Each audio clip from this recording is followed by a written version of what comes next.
you know, it's mahirap talaga. Sarap ang, you know, your metabolism changes. I have hypothyroidism.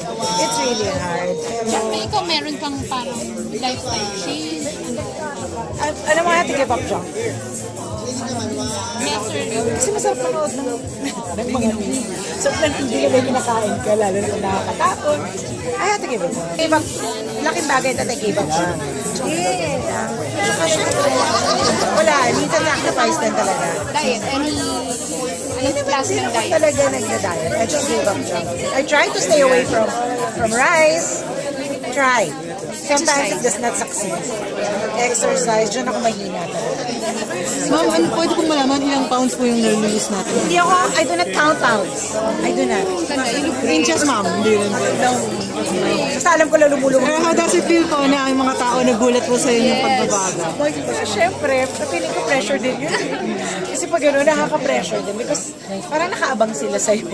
Parang. So, Ma'am, why change of lifestyle? Bakit po natin naisipan ngayon na magpagaan? actually, nag-start siya as an accident. I moved the house. So, stress mo lang mag-move ng house. Kasi literal ako nabubuhat ng kahon. Hindi joke yun. Hindi kasi ako mahilig mag-delegate mga ganyang bagay. I'm always a part of whatever is going on. So talagang, siguro, yun ang naging start. Buhat ka ng gamit. Bigyan ka ng gamit.